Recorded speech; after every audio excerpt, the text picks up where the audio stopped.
আজকের পর্ব বিশ্বব্রহ্মাণ্ডের এবং আমাদের সৃষ্টির রহস্যের চাবিকাঠি 369। এই 36 এবং 9-এর গোপন রহস্য নিয়ে আমরা কয়েকটি পর্বে ধাপে ধাপে আলোচনা করব। আমরা বুঝি বা না বুঝি, নেচার অর্থাৎ প্রকৃতির সব কিছুই কোনো না কোনো প্যাটার্ন ফলো করে।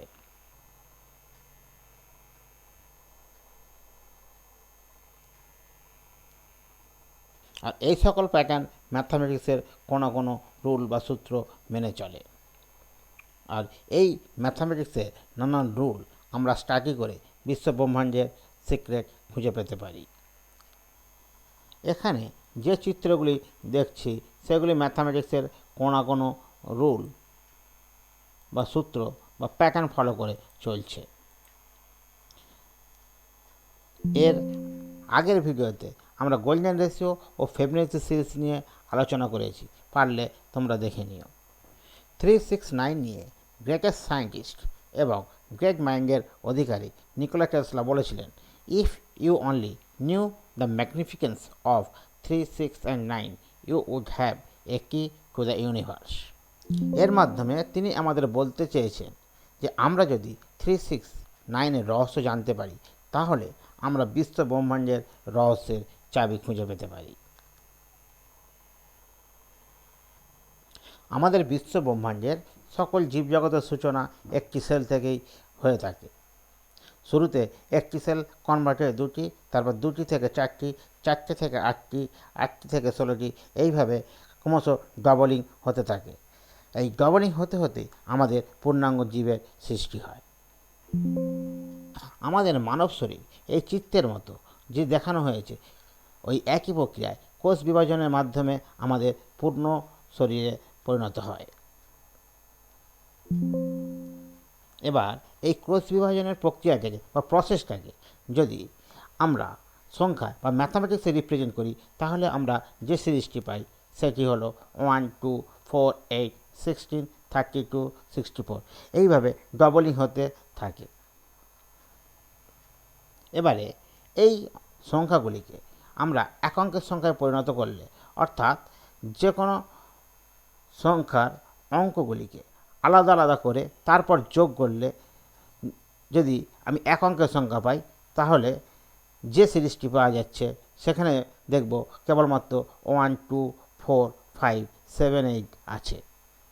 আবার 1কে হাফিং করে গেলে আমরা যে সংখ্যাগুলি পাচ্ছি সেই সংখ্যাগুলিকে একই প্রক্রিয়ায় এক অঙ্কের সংখ্যায় পরিণত করলে আমরা সেখানেও পাবো কেবলমাত্র 1, 2, 4, 5, 7, 8।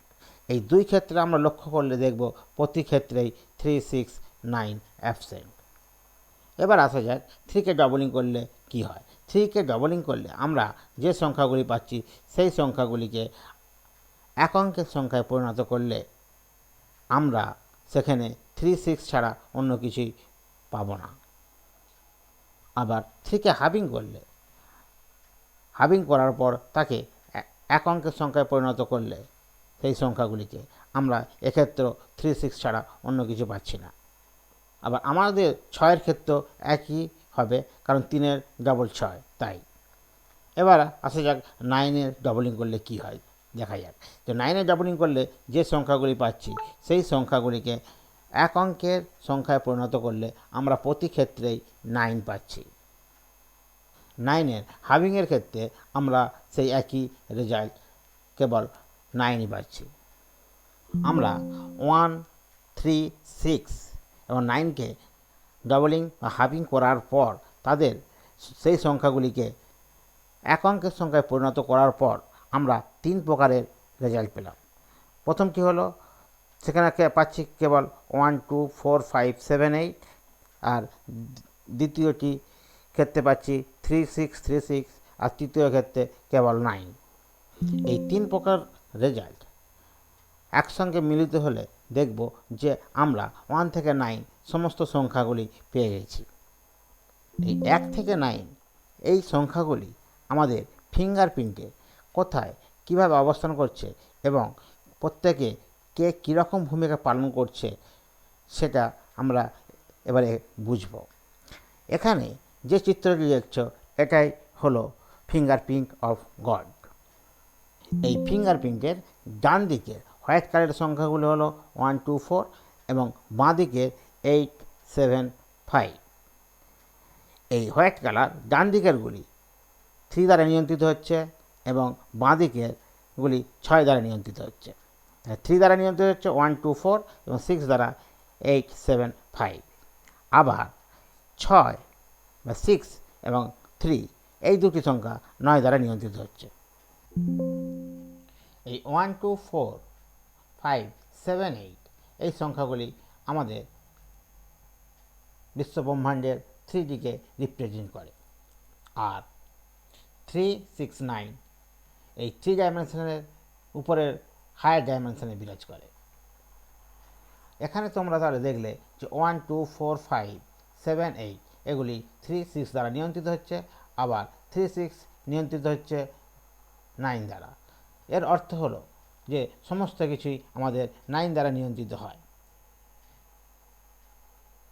আমরা এর পরের পর্বে এই 9-এর বিশ্বব্রহ্মাণ্ডের তার ভূমিকা, তার বিরাজমান, তার বিস্তার কি কয়েকটি ভিডিওর মাধ্যমে আমরা দেখব, জানব এবং বুঝব।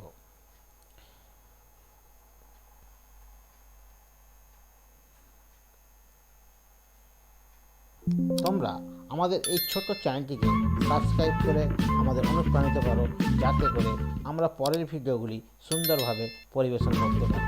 আজ এই পর্যন্ত।